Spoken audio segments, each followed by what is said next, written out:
Musical instruments of today are complex and elaborate with multiple complex mechanisms to hit multiple pitches. Today, musical instruments are used for entertainment in concert, marching bands, collaborations with singers, and require such complex structure to have broad ranges of pitches. However, in ancient times, this was very rarely the case. In ancient times, musical instruments were held to much higher stature than they are today, for most were considered to be sacred, others were used as valuable tools of war, while others were both sacred and used in warfare. Musical instruments developed along with religious beliefs and the military needs of a civilization. In order to properly understand how musical instruments work, you need to know the basics. Just about all musical instruments work by using vibrations to produce pitches, but the way a pitch is determined can vary. In all musical instruments, a major factor in determining the range of pitches a certain instrument can hit is the size of the instrument. A larger instrument has more mass for the vibrations to travel through, causing a lower pitch, a great example being the very large tuba. This also works in the opposite fashion, with a smaller instrument having less mass to go through, creating a higher pitch, a great example of this being flutes. A good way to understand this concept is to imagine a xylophone. The xylophone is made up of bars in a varying range of sizes. The bars that are smaller produce a higher pitch, while the larger bars produce a lower pitch. On a music staff, notes that are higher up on the staff are the higher pitched notes, and the notes that are lower down on the staff are the lower pitched notes. The notes are not restricted by the staff. The notes can go above or below the staff. Modern musical instruments are able to hit all the notes in a specific range, with the exception of percussion instruments that usually only have one pitch when they are struck, such as drums and triangles.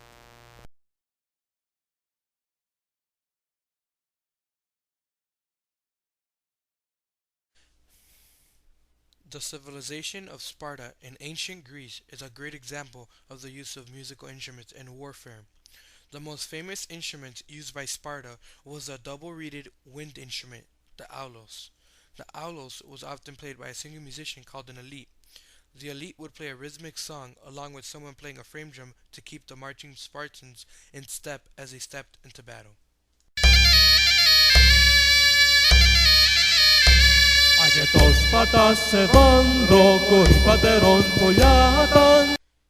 aulos was loud enough to hear throughout the entire length of the marching formation. This was as much for intimidation as it was for warfare. The rhythm was meant to keep a steady beat, and if the Spartans stepped in unison and loudly enough, its effect was complete intimidation of the opponent's army. This gave the Spartans a psychological advantage over their enemies, which was just as important as all other aspects of war. This type of warfare is called acoustic or psychological warfare. There is a famous quote that goes, "It was a magnificent and terrible sight to see them marching to the tune of the aulos, with no gap in their lines and no terror in their souls, but calmly led by music into a perilous fight. Such men were not likely to be either panic-stricken or over-reckless, but steady and assured, as if the gods were with them." This was said by the Greek historian Xenophon, who was once a soldier and at some time in history had fought in the army either with or against Sparta. If the Spartans were not already in their phalanx formation, the aulos would be used to call the Spartans into their positions in the phalanx.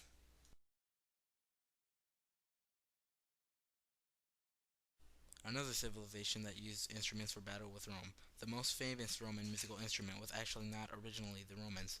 This musical instrument was originally made by the Iron Age Celtics, and the instrument was adapted by Julius Caesar during his campaign in Gaul. That instrument was the cornix. The cornix was a valveless horn made out of beaten bronze and about 1 to 2 meters long. This musical instrument was very simple, with the only elaboration being a prominent detailed horn at the end of the instrument.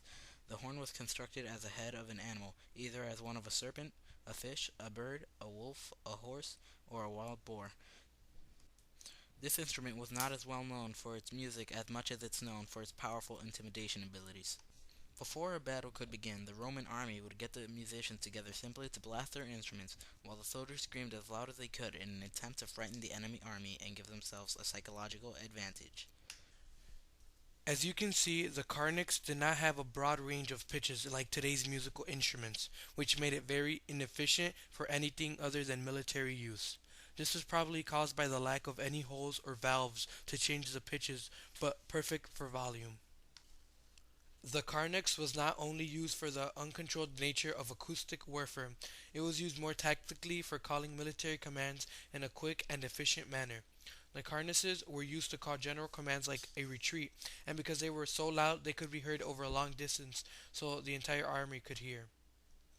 This was used to its greatest extent by Julius Caesar in his successful campaign of Gaul. The calls would be a series of short blasts that signal a specific command.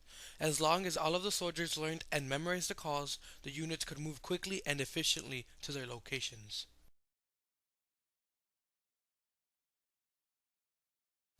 Musical instruments were not only developed for military needs, but also developed for religious beliefs and practices. This was especially true in China, especially during the Han Dynasty, but they were used in most dynasties with few exceptions. The ancient Chinese thought very highly of the musical instruments. They were vital to religious rituals and practices. The Chinese believed that orchestras were bridges between the world of the gods and ancestors to the world of the living. The gods and ancestors were believed to embody all classes of musical instruments, each of which stood for an element, a cardinal point, a season, a planet, or a substance. One of the most important instruments in China was the bianzhong, which stood for West Ottoman metal. This was a form of ancient bell set. The bells were all made of bronze. The bells were an array of sizes that could allow for a range of notes equivalent to the number of bells they had. This quality of unlimited range made the bianzhong a very popular instrument for rituals in China. The stones had a unique shape, best described as rectangular with a short bend before the middle and a sharp angle. The stones are hung up at the tip of the angle. This was also one of the only instruments along with the bianzhong that were allowed to perform in the religious orchestra. The last of the instruments that were allowed to perform in the religious orchestras of China were the drums. The drums were often made out of bronze and represented north, winter, and skin. The drums were necessary to keep a steady beat during the very complex music of the Chinese religious orchestras. This made the drums the most important part of the entire orchestra. Besides the use of musical instruments in the religious orchestra, Buddhist monks clapped a hollowed out wooden globe called a muyu, or wooden fishes, during the recitation of the sutra, the teachings of Buddha. This provides a sense of rhythm for the teachings and made them easier to comprehend.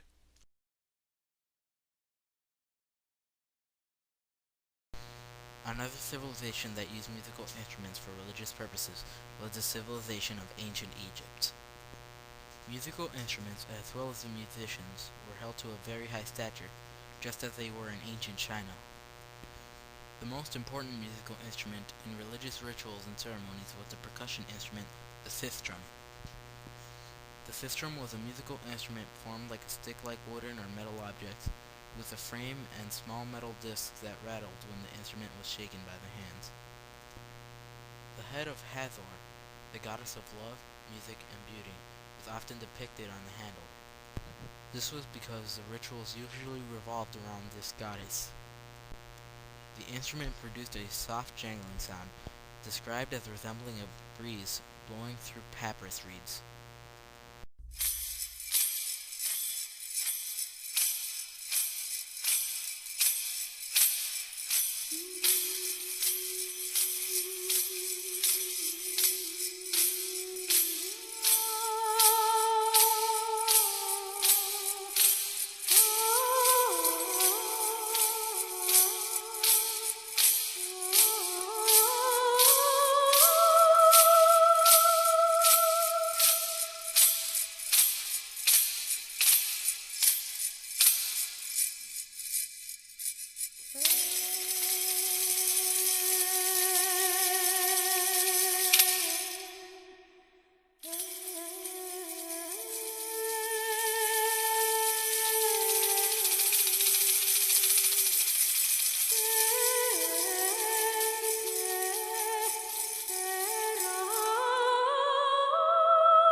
So in conclusion, musical instruments were much less complex than they are today, and they were very rarely used for entertainment purposes.